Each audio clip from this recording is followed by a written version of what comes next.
키노쿠니야라는 일본의 유명 서점이 있습니다. 본점이 신주쿠역 동쪽 출구 히가시구치 앞에 있는데요. 1층에서 계단을 타고 2층으로 올라가면 유리로 된 정문이 나옵니다.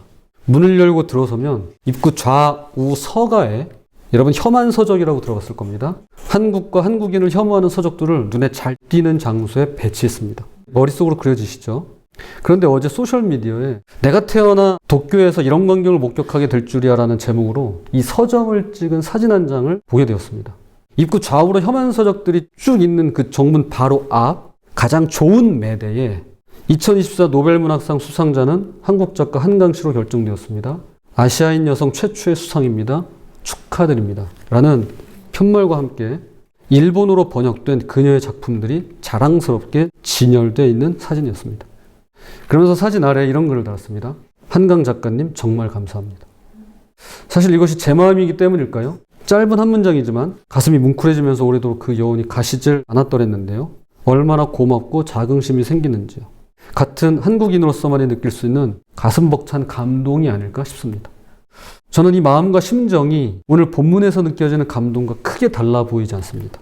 아마 모르긴 몰라도 에스더가 페르시아 제국의 황후가 되었다는 소식은 그녀가 유대인임을 아는 모든 사람들에게 있어서 자랑과 큰 기쁨이 되었을 것이 틀림없습니다. 왕이 크게 잔치를 베푸니 이는 에스더를 위한 잔치라 모든 지방관과 신하들을 위하여 잔치를 베풀고 또 각 지방에 세금을 면제하고 왕의 이름으로 큰 상을 주니라. 에스더를 위한 잔치와 상급이랍니다. 에스더의 이름으로 잔치와 상급을 내렸어요. 그리고 무엇보다도 에스더의 이름으로 세금을 면제해 줬어요. 어떻게 기쁘지 않을 수 있겠습니까? BC 605년 유대인은 처음으로 바벨론의 포로로 끌려왔습니다. 당시 대표적인 인물이 그 유명한 다니엘이죠. 그로부터 130여 년이 지난 BC 478년 바벨론은 오래전에 멸망하고 페르시아 제국이 되어 있었는데요. 에스더가 그 대제국의 왕후가 된 것이었습니다. 이것은 포로로 끌려가 이방 땅에서 살아가는 유대인들에게 커다란 자긍심을 가져다 주었을 것입니다. 나라를 빼앗기고 성전이 폐허로 변한 지 한참이 흘렀습니다. 지금 여기서 하나님의 이름은 불리지도 드러나지도 않을 뿐더러 능하지도 강하지도 않는 그저 그렇고 그런 지역의 토착신에 불과합니다. 우리 여기 마을에도 토착신이 있어요. 조령 산신령입니다. 할머니세요. 그런 토착신 정도로 취급했습니다. 그러나 언제 어느 때라도 하나님은 그들을 떠나지 않고 함께 하셨으며 위로하시고 인도하시며 역사를 주관하고 계셨던 것이었습니다. 현재 우리가 살고 있는 이 세계가 흡사 페르시아를 닮았다고 한다면 너무 올드한 생각일까요? 챗GPT를 통해 검색한 결과 6개 기독교 관련 신문에서 자료를 긁어왔는데요. 2024년 현재 무종교인의 비율이 지난 10년간 45%에서 63%로 크게 증가하면서 2011년 주요 교단의 교인 수가 880만 명에서 10년이 지난 2023년 약 176만 명이 줄어든 704만 명이라고 합니다. 특히 젊은 층에서 교회를 떠나는 비율이 높은데요. 20대에서 40대 개신교인은 절반 가까이 반토막 났습니다. 저는요, 개인적으로 숫자가 그리 중요하다고 생각하지 않습니다. 현재 704만 명에 불과하던 10년 전 880만 명이었던 그보다 더 전인 1990년대에는 4명 중 1명꼴로 1000만 명이 훌쩍 넘었던 많고 적음이 교회의 크고 작음이 하나님 보시기에 무슨 큰 의미가 있을까 싶기도 합니다. 오히려 정치적으로 얼마든지 악용될 소지가 많음을 우리는 그동안 역사와 경험을 통해 배울 수 있었습니다. 다만 하나님을 등지고 교회를 떠나는 사람들이 매해 아니 매주 늘어나고 있다는 사실이야말로 무엇보다도 서글픈 일이 아닐 수 없습니다. 매주 교회를 떠나시는 분들이 늘어나고 있어요. 이 세상은 과거 유대인들이 포로로 끌려와 살아갔던 페르시아를 빼닮았습니다.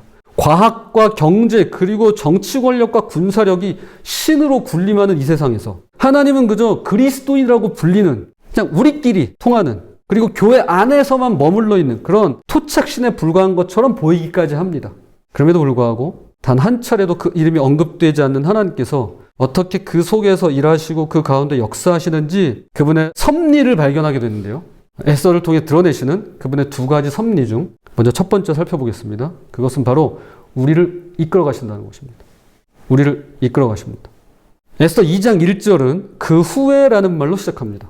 성경만 놓고 보면 왕후 와스디를 폐위한 직후인 듯 보이지만 사실 시간은 많이 흘렀습니다.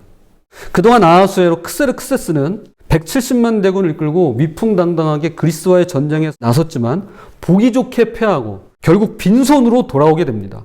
이에 크게 실망한 아하수에로 왕은 그때부터 국정을 돌보지 않고 주색 잡기에 빠져들면서 전형적인 패군의 길을 걷게 되는데요. 신하들은 그의 비위를 맞추기에 급급했습니다. 이렇게 말이죠.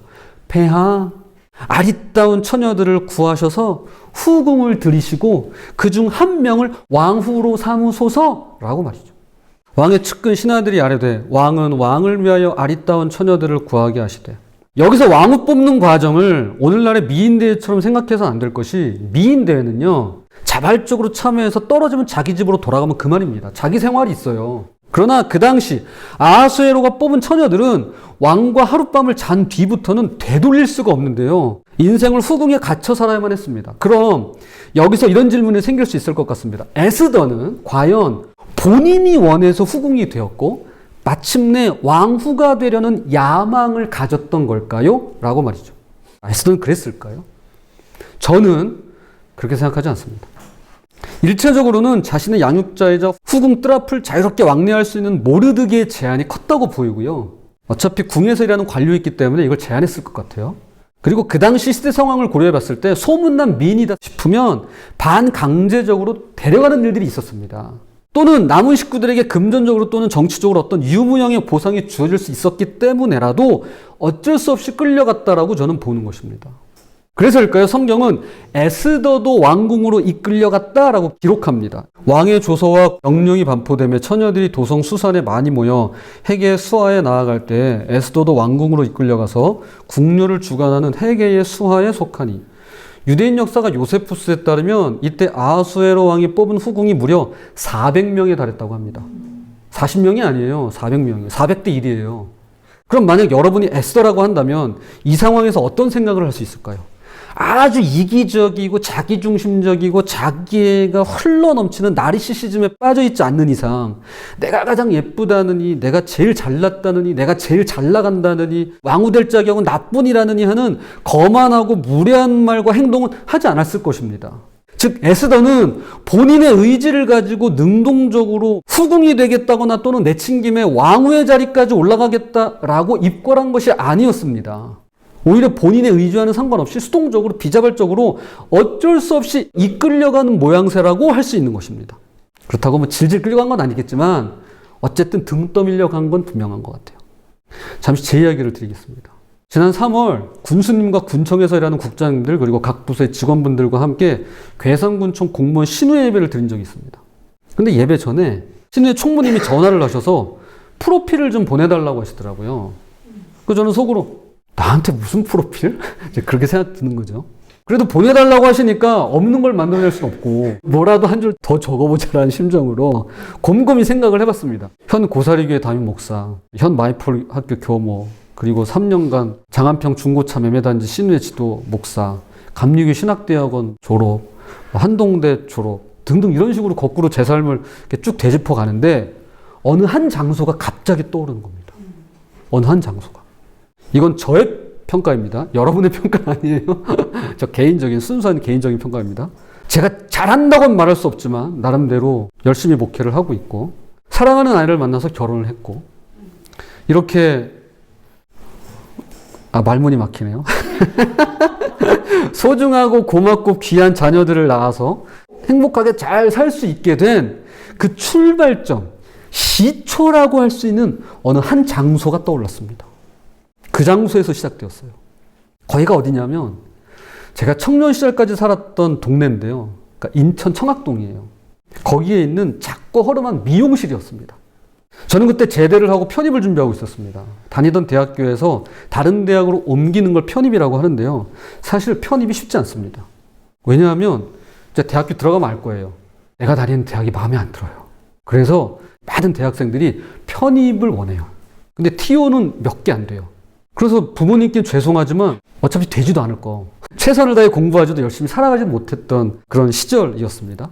그러니 그런 제가 당시 제 발로 미용실을 찾아갈 리가 없죠. 그런데 그날따라 아버지께서 미용실에 같이 가자는 겁니다. 저는 아버지랑 미용실에 가본 적이 없어요.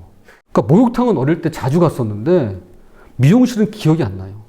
그런데 그날만큼은 또렷이 기억나는 게 그날 아버지에게 이끌렸는지 뭔가에 이끌렸는지 어쨌든 등 떠밀리다시피 해서 반강제로 집 가까이에 있는 그 작은 미용실을 가게 됐습니다. 오전이었습니다. TV를 틀어놨더라고요. 미용실에서 흔한 풍경이죠. 무슨 아침마당 같은 프로였는데 대학 총장님하고 그 대학 학생들이라고 나와가지고 대화를 나눈 겁니다. 어디서도 볼 수 없는 특이한 광경이라 자세히 봤는데 기숙사에서 짜파게티랑 너구리랑 섞어서 짜파구리를 해먹는다는 거예요. 그러면서 자기들이 원조라느니 자신들만의 어떤 정신이 있는데 스피릿이 있는데 뭐 그게 한스트라느니 급기야 신앙 얘기도 하고 간증 비슷한 것도 하더라고요. 그래서 신기하다 싶어서 이렇게 계속 보고 있는데 그런데 그날 제 인생이 바뀌었습니다. 제가 한참을 보고 있는데 아버지가 지나가는 말로 그러시더라고요. 툭 던지시듯이 그렇게 얘기하는 거예요. 정한아, 너 저 대학에 들어가면 좋겠다. 사실은 그걸 보는 내내 제가 편입을 준비하고 있었잖아요. 속으로 그 생각을 하고 있었어요. 아, 나도 저 대학 들어가면 좋겠다. 그래서 이 학교에 가기로 결정을 하고 이제 머리를 다 깎고 나서 집에 와가지고 찾아봤더니 원서를 접수하려고 보는데 마감이 그 다음 날인가 그런 거예요. 그 마감 직전에 서류 다 준비해가지고 서둘러 서울에 올라가서 원서를 무사히 제출하고 정해진 날짜에 학교로 직접 찾아가서 시험을 치르고 면접까지 다 마쳤습니다. 그리고 감사하게도 너무 과분하게도 편입에 합격해서 학교에 들어가게 되었는데요. 그 학교가 바로 포항에 있는 한동대학교입니다. 저는 그 미용실에 제 의지로 찾아간 것이 아니었습니다. 하여튼 저도 머리 깎기 되게 싫어했어요. 육신의 아버지가 이끌어 주셨든 하늘 아버지가 등 떠미셨든 누군가가 저를 반강제로 이끌어 주시고 인도해 가셨다고 믿어 의심치 않는 것입니다. 저는 여기서 에스더도 그랬다라고 생각합니다. 그녀는 자신의 의지로 후궁이 되지 않았습니다. 양 아버지인 모르드게가 이끌어 갔든 사회적인 상황이 그녀를 내몰아 갔든 결국 하늘 아버지께서 에스더를 이끌어 가시고 인도해 주셨다라고 믿어 의심치 않는 것입니다. 교우 여러분, 혹시 본인 의지와 상관없이 반강제로 억지로 마지못해 하는 일이 있으신가요? 왜 없으시겠습니까? 또 얼마나 많으시겠습니까? 특별히 오늘날처럼 자기결정권이 중요해진 시대. 여러분, 오늘날 자기결정권이 얼마나 중요해요. 그래서 오히려 이게 자녀를 망치기도 하잖아요. 왜냐하면 선택권이 너무 많으면요. 어떤 일이 있냐면 자기결정 장애가 생겨요. 결정을 못해요. 이러지도 저러지도 못하는 거죠. 그렇게 자기결정권이 중요해진 시대에 이런 일들이 얼마나 스트레스로 작용하겠습니까? 그런데 우리가 잊지 말고 꼭 기억했으면 하는 것이 있습니다.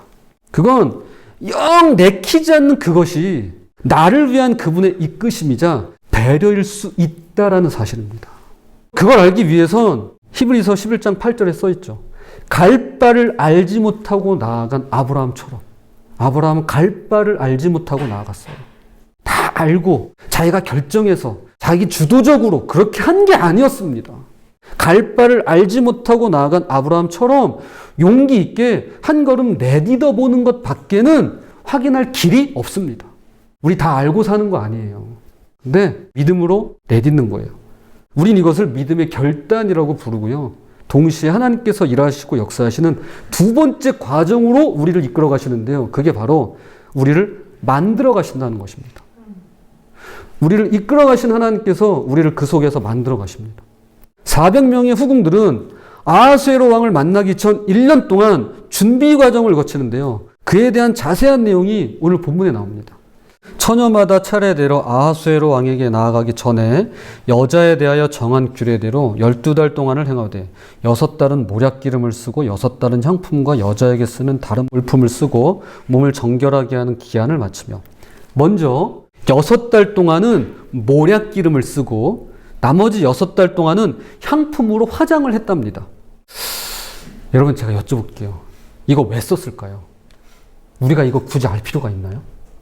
이건 남성분들에겐 관계가 거의 없으니까요. 화장을 하는 분들도 물론 계시지만 이 정도까지는 아니거든요, 남자들은. 제가 여성분들에게 한번 여쭙겠습니까? 속으로 대답해 주세요.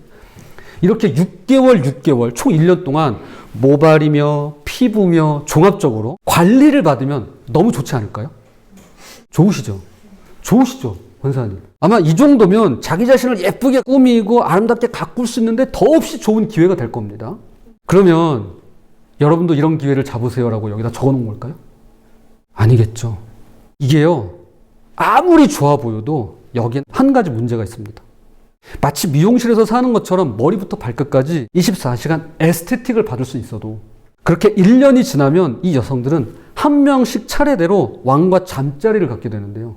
그때 왕의 마음에 들지 않으면 완전히 잊혀진 존재로 살면서 아무데도 가지 못한 채 후궁으로 지내야만 한다는 것을 여기서 말씀하고 있는 것입니다. 그러니까 뭐 아니면 도인 거예요. 에스더가 지금 자기 의지와 상관없이 왕궁에 이끌려왔습니다. 그리고 이렇게 1년간을 보내는 겁니다. 그녀가 어떻게 살았는지 보라는 거예요. 자, 그러면 여기서 1년간을 보낼 때 때론 버티는 거 아니었을까요? 너무 좋아서 여기서 이렇게 있었을까요? 그러진 않았을 것 같아요. 그래, 오늘도 버텨보자. 이런 마음이 있었을 것 같아요. 그렇게 1년간 보내고 때론 버티며 살아야만 했는데요. 그녀가 이런 상황에서 어떻게 했을까요? 그 얘기를 하고 있는 것입니다. 어떻게 했느냐? 성경은 다음과 같이 말합니다.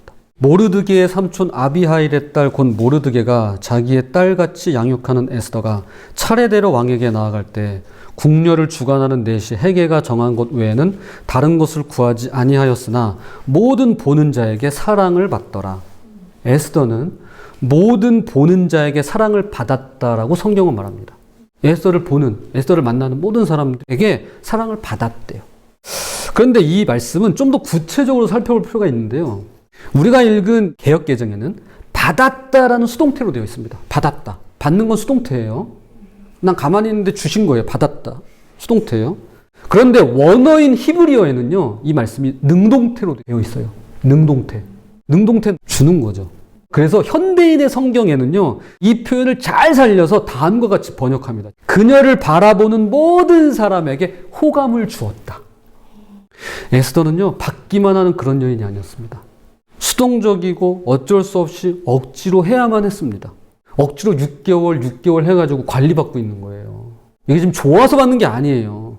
그래서 비록 자발적으로 하겠다고 나선 것도, 원해서 후궁이 된 것도, 더욱이 왕후가 되려는 야심 같은 것도 없었을지 모르겠지만 일단 환경이 바뀐 이상, 상황이 주어진 이상 마치 갇혀 사는데도 불구하고 에스더는 그 안에서 누구보다도 최선을 다했다는 것입니다. 그녀는 모든 사람에게 사랑받기 위해서 적극적으로 행동했습니다. 호감을 주었고요. 사랑을 주었어요. 친절을 베풀었습니다. 이것은 에스더가 다른 장신구와 미용 제품으로 자신을 꾸미는 대신에 그동안 자신을 돌봐준 내시 헤게가 추천해주는 것만 사용했다는 사실만으로도 알 수 있는데요.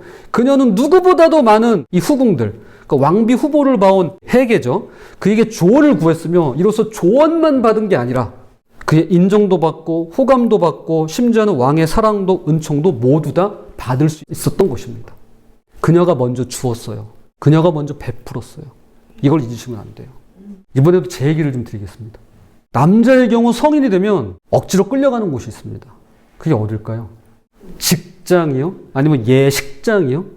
K대라고 하죠. 군대입니다. 물론 원해서 가는 분들도 계십니다. 해병대를 지원한다거나 하사관이나 장교를 지원하시는 분들이 계세요. 하지만 저는 결단코 가고 싶지 않았습니다.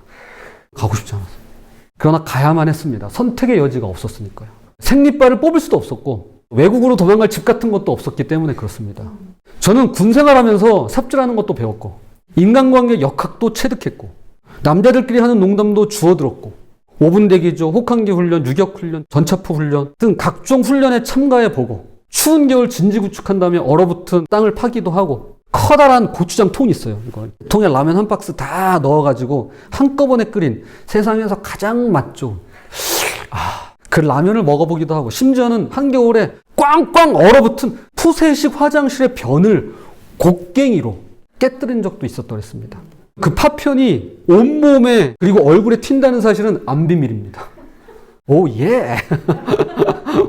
그리고 거기다 기름을 뿌려가지고 그걸 태워요. 이렇게 녹인다고. 그것도 해보고. 그런데 제가 거기서 가장 잘했다라고 생각되는 것이 하나 있습니다. 그게 뭐냐 하면 제 본연의 업무, 그러니까 제 주특기가 있었어요. 그것도 물론 다 했지만 누가 시키지도 않았는데 저희 부대에 작은 교회가 있었거든요. 저희 고사리 예배당의 1.5배예요. 그 교회를 제가 누구보다도 사랑하고 열심으로 섬겼다는 것입니다. 저 억지로 갔어요, 군대. 이끌려 갔어요.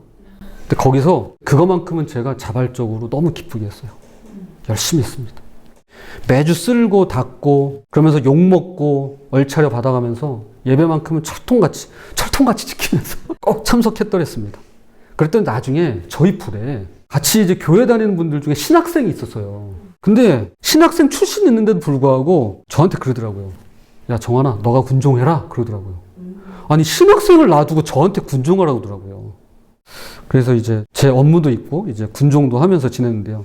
재밌는 건 제 직속 상관이 중사였는데요. 그분이 아주 독실한 불교신자였습니다. 이분이 법당 관리자였어요. 그러니까 저는 주일에 교회에 가서 일도 하고 뭐 청소도 하고 뭐 이렇게 예배도 드리고 뭐 초파도 나눠주고 한다면 제 직속 상관은 이제 법당 관리하는 거예요. 법당에 애들 데리고 가고 거기서 이제 제 직속 상관이었어요. 계속 같이 붙어 있었어요. 근데 하루는 저한테 그러시더라고요. 야, 정환아, 상병유정환. 야, 너는 말이지 밀가루 반죽 같다? 그러시는 거예요. 밀가루 반죽 같다? 근데 이제 저는 그분하고 이제 쭉 같이 있었으니까 이분이 무슨 뜻으로 이런 얘기를 하시는지 알고 있었습니다. 그래도 모른 척하고 물어봤죠. 그게 무슨 말씀이십니까? 야, 그러니까 너는 이제 해주시는 말씀이 여기서는 이렇게 맞추고 저기서는 저렇게 맞추고 부딪히는 법 없이 모난데 없이 이 모양 저 모양 여러 모양으로 잘 맞추는 것 같다. 이제 그런 이야기를 하시더라고요. 그래서 제가 한술 더 떠서 밀가루 반죽이라뇨? 그렇지 않습니다. 저는 물 같은 사람이 되고 싶습니다. 위에서 아래로 흐르고 움푹 패인 곳은 가득 채워주고 장애물은 비켜갈 줄도 알고 어떤 모양으로도 다 맞출 수 있지만 어떤 모양이라도 다 품을 수 있는 그런 사람이 되고 싶습니다. 왜냐하면 제가 군에 있으면서 그 시를 제가 되게 좋아했는데 물 같은 사람인가? 물 같은 존재가? 라는 시가 있었어요. 좀 긴 시인데 그걸 제가 계속 읽고 있었거든요. 거기에 있는 걸 이렇게 이용해서 얘기한 거예요. 그랬더니 그분 특유의 표정을 지으면서 알았어 임마 그러시더라고요. 억지로 끌려간 군대입니다. 억지로 갔어요. 제가 그래가지고 심지어는요 머리도 안 깎고 갔어요. 머리 안 깎고 오면 어떤 일이 생기냐면요 가자마자 죄송합니다 이런 표현 써서 엄청 갈굼당해요. 막 욕하고요. 너는 왜 머리를 안 깎고 왔냐고. 그러면서 뭐 니네 부모가 뭐 누구야? 뭐야? 모리면서 막 부모님까지 욕하고요. 막 엄청 그래요. 거기서 뭐 이발하는 사람들이 뭐 누가 있어요. 그냥 바리깡으로 거기서 그냥 확 밀어버려요. 저 그래가지고 처음으로 제가 머리를 다 밀어봤잖아요. 그렇게 억지로 끌려간 군대였습니다. 그래서 제가요 솔직히 말씀드리면 가끔은 뺀질대기도 하고 일머리도 잘 몰라서 답답하게 굴 때도 많았지만 다른 건 몰라도 제가 군종으로서만큼은 최선을 다하도록 하나님께서 저를 만들어 가셨다라고 저는 믿어 의심치 않는 것입니다. 오죽했으면 제가 휴가를 나와서까지 저 휴가 받아서 나올 때가 있잖아요. 그럼 뭐 10박 11일 받아요. 휴가 나와가지고 제가 예배를 드리러 다시 군부대를 찾아갔다니까요. 사복 입고. 그랬더니 위병소에서 너 왜 왔어? 이제 그러는 거예요. 그 당시 우리가 전진이었거든요. 전진, 저 예배 드리러 왔습니다. 너무 어이없어 하더라고요. 근데 그 마음도 주님이 주신 마음이었다는 것입니다. 그렇게밖에는 해석이 안 돼요. 에스더 역시 억지로 들어왔어요. 지금 등 떠밀리다시피 해서 들어왔어요. 궁에 들어온 이상 1년간 어디 가지도 못해요. 그리고 이거 뭐 아니면 도예요. 하룻밤 지나면 그때부터 갇혀 살지 아니면 운 좋게 왕후가 될지 그 모르는 일이에요. 그런데 그 안에서 불평하고 원망하고 그렇게 살지 않고요. 사람들에게 호감을 베풀며 친절을 베풀며 사랑을 나누며 진심을 다하여서 그렇게 살았던 것입니다. 누가 주신 마음이요? 하나님께서 그녀를 만들어 가신 것이었습니다. 에스더를 보면 볼수록 성경에 한 인물이 떠오르는데요. 그는 본인의 의지와는 전혀 상관없이 노예가 되어야만 했던 요셉입니다. 그의 주인이 여호와께서 그와 함께 하심을 보며 또 여호와께서 그의 범사에 형통하게 하심을 보았더라. 이 말씀이요 몇 차례 반복돼요. 약 10년 뒤에 감옥에 갇히게 되었을 때도 똑같이 적용되고 반복됩니다. 여호와께서 그와 함께 하심을 보며 여호와께서 그의 범사에 형통하게 하심을 보았더라. 그 주변 사람들이 계속 이걸 봐요. 어떻게 볼 수 있을까요? 가만히 있으면 보나요? 죄송합니다. 뺀질되면 볼 수 있을까요? 게으름 피우면 볼 수 있을까요? 그러지 않았을 거예요. 최선을 다하고 열심을 다하고 전심을 다하고 진심을 담았을 거예요. 그러니까 그게 드러나고 나타나는 것이죠. 이거 하나님께서 주신 거였어요. 성경의 인물들은요 하나같이 원치 않은 일이 주어졌을 때 그 안에서 공통된 하나의 패턴을 보게 됩니다. 그건 바로 하나님께 최선을 다하고 충성을 다하고 전심을 다했다라는 것입니다. 주님이 그 마음을 주신 건데 그가 그 마음을 받아들이고 그렇게 행한 거예요. 사실 우리 중 누구도 원해서 태어났다거나 자신의 유니크하고 강력한 의지 이걸로 태어난 사람, 출생한 사람 아무도 없을 겁니다. 그저 주어졌을 뿐입니다. 그러므로 주께서 먼저 우리를 이끌어 가십니다. 그리고 그 안에서 우리를 그분의 형상대로 빚어 가시고 만들어 가십니다. 그러니 진심을 담으시고 전심으로 행하시기를 부탁드립니다.